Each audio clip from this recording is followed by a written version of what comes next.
दोस्तों, आज मैं आपको भगवान बुद्ध और उनके शिष्यों से जुड़ी एक गहरी और अनमोल कथा सुनाने जा रही हूँ। ये कथा केवल ईश्वर के अस्तित्व के बारे में नहीं है, बल्कि खोज और अनुभव की यात्रा के बारे में है।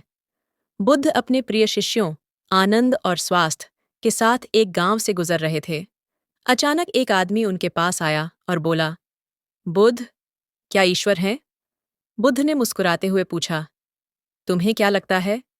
उस व्यक्ति ने कहा, मुझे तो लगता है कि ईश्वर हैं, पर आपका क्या विचार है? बुद्ध ने शांत होकर कहा, तुम्हें बिल्कुल गलत लगता है। इस अस्तित्व में ईश्वर जैसा कुछ नहीं है। ये सुनकर वह व्यक्ति हाथ जोड़कर चला गया। कुछ दूरी तय करने के बाद एक दूसरा आदमी आया। उसने कहा, बुद्ध, मैं कई दिनों से परेशान हूं। मुझे लगता है कि ईश्वर की बातें सब बकवास हैं।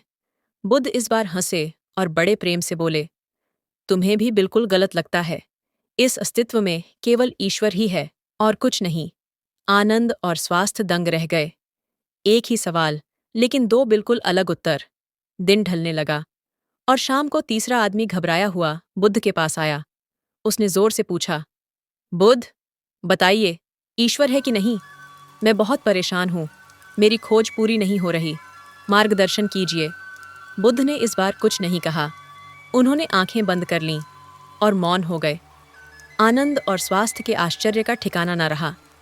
तीन लोग, एक जैसा सवाल और तीन अलग अलग जवाब, हाँ, नहीं और मौन। रात को जब सब शांत हुए, आनंद ने बुद्ध से पूछा, भगवान, ये कैसा रहस्य है? आपने तीनों को अलग अलग उत्तर क्यों दिए? बुद्ध बोले, आनंद, पहला व्यक्ति पहले से ही मान चुका था कि ईश्वर है।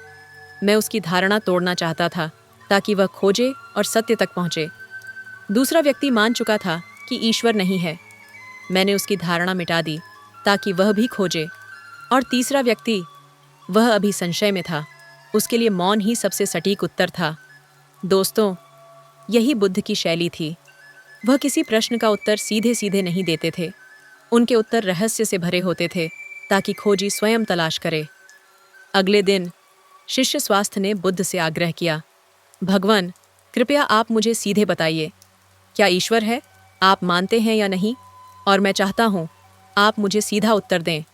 बुद्ध बोले, ठीक है, लेकिन पहले मेरे प्रश्न का उत्तर दो। बताओ स्वास्थ्य, क्या तुम सूर्य को मानते हो? स्वास्थ्य ने कहा, भगवान, यह कैसा प्रश्न है? सूर्य तो सबको दिखाई देता है। वह प्रकाश देता है, ऊर्जा देता है। सूर्य तो प्रत्यक्ष है, मानने की कोई बात ही नहीं। बुद्ध बोले, बिल्कुल सही। जो प्रत्यक्ष है उसे मानने का प्रश्न ही नहीं उठता। ईश्वर प्रत्यक्ष नहीं है, इसलिए पूछना ही गलत है कि उसे मानते हो या नहीं।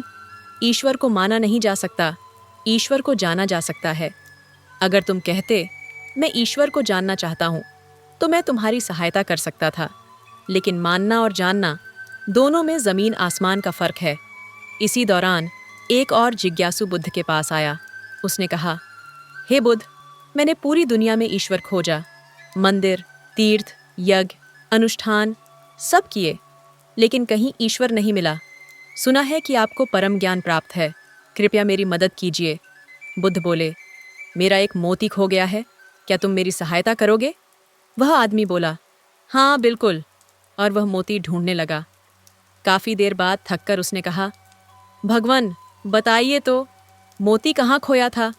बुद्ध ने हंसते हुए कहा, मेरी कुटिया में। वह आदमी झुंझला गया। अगर मोती कुटिया में खोया है तो आप बाहर क्यों ढूंढ रहे हैं? वह तो भीतर ही मिलेगा। बुद्ध ने कहा, यही तो मैं तुम्हें समझाना चाहता हूँ। जो चीज़ तुम्हारे भीतर खो गई है वह बाहर कैसे मिलेगी?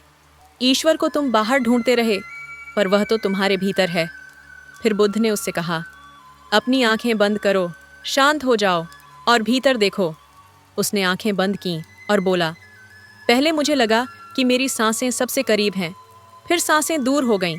फिर लगा कि दिल की धड़कन करीब है, वह भी दूर हो गई। फिर मैं खुद से ही दूर हो गया।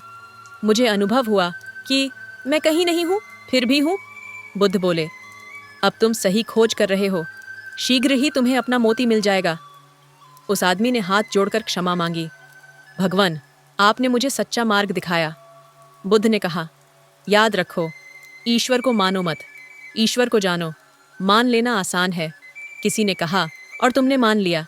लेकिन जानने के लिए संशय चाहिए, सवाल चाहिए, खोज चाहिए। जो खोजता है वही जान पाता है। ईश्वर बाहर नहीं है, ईश्वर भीतर है।